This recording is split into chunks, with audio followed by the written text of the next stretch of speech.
2003, a 64-year-old retired man walked into a convenience store in Evart, Michigan, a town so small most people have never heard of it, picked up a brochure off the counter and read it. 3 minutes later, he walked out knowing exactly how to legally take millions of dollars from the state lottery. He didn't hack anything. He didn't bribe anyone. He didn't even break a single rule. He just did the math. His name was Jerry Selbee. And over the next 9 years, he and his wife Marge would quietly gross over $27 million from a game that was supposed to be random. This is how he did it. Jerry Selbee wasn't a gambler. He wasn't a con artist. He was a retired cereal factory worker from small-town Michigan who had spent decades crunching numbers at Kellogg's, bought a convenience store with his wife Marge, ran it for 17 years, and then quietly retired. He liked puzzles. He liked math. And he was, by every account, the most boring kind of dangerous. The kind of person who sees numbers where everyone else sees noise. On a Tuesday morning in 2003, Jerry stopped by the store he used to own. There was a new brochure on the counter. It was advertising a brand new Michigan lottery game called Winfall.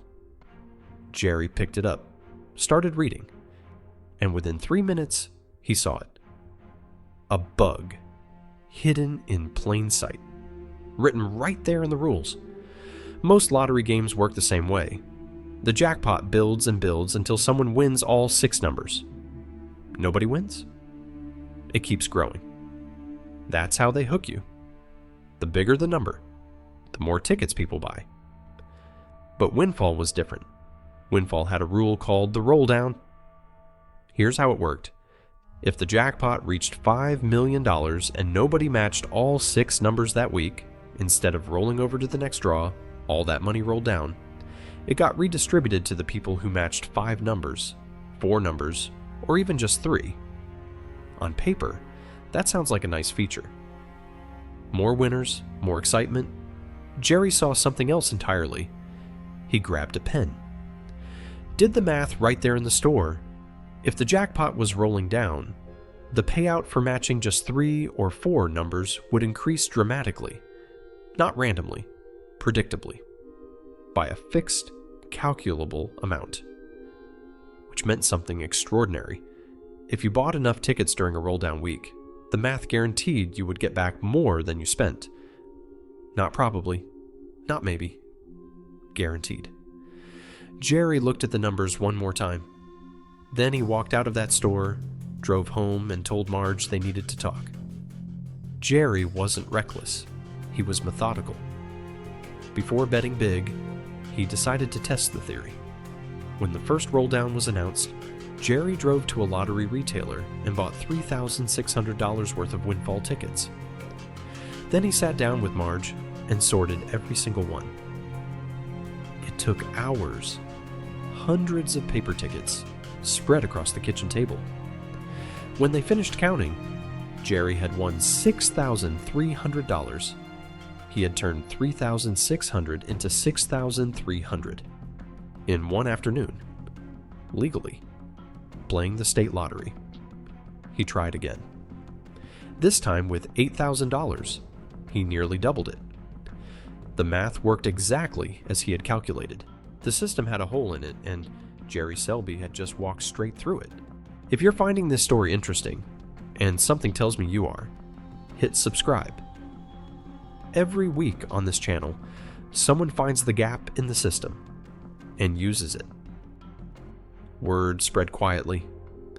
Jerry invited his 6 adult children to join, then friends, then neighbors. He created a corporation, GS Investment Strategies, LLC, and sold shares at $500 each. State troopers bought in, a bank vice president, a factory plant manager, 25 members in total, all placing legal bets on a game the state had designed. Every 6 weeks or so, when a roll-down was announced, Jerry's group would flood the lottery terminals. They were buying tickets by the thousands, tens of thousands, then hundreds of thousands. At one point, They were spending over $700,000 on tickets in a single roll-down week, 360,000 individual $2 tickets, then renting a motel room and sorting through every single one by hand. 10 hours a day, sometimes more. And after 9 years, the group had grossed over $27 million in winnings. Net profit after all expenses and taxes?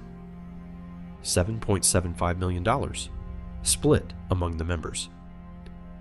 Nobody had done anything illegal. The lottery rules were public. The math was basic arithmetic.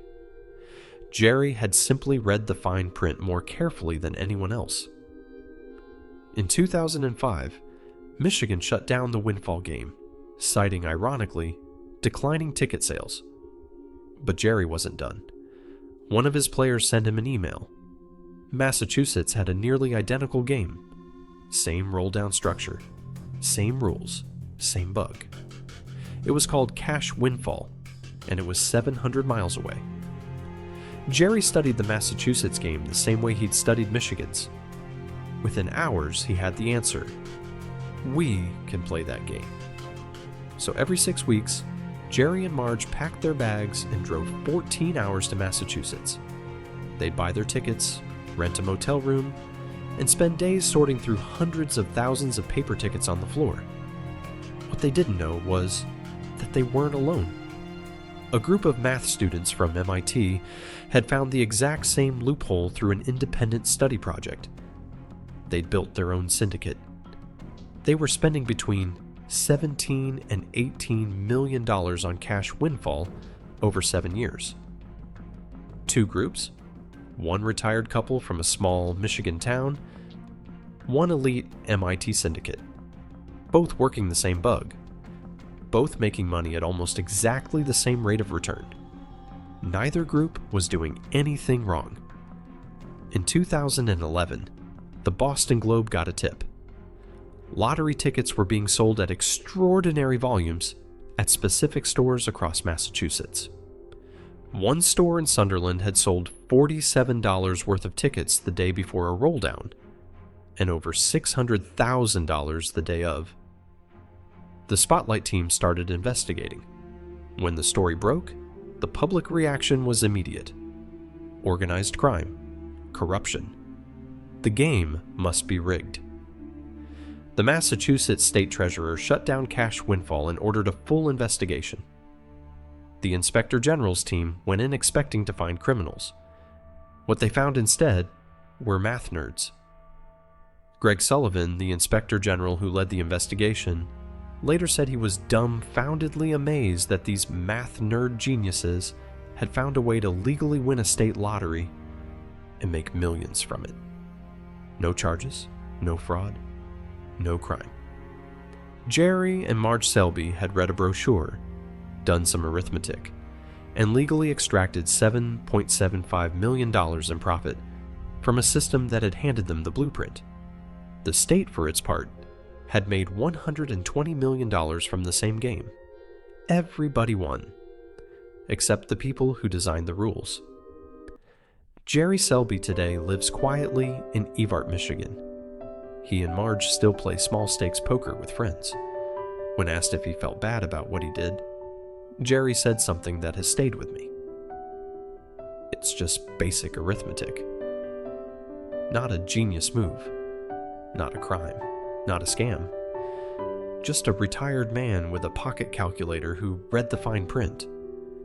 If you want to know what happens when someone finds a different kind of loophole, not in a lottery, but in the code of an entirely new financial system, the next story on this channel is for you. A developer wrote the rules of a brand new platform himself, then watched someone use those exact rules to walk away with $50 million.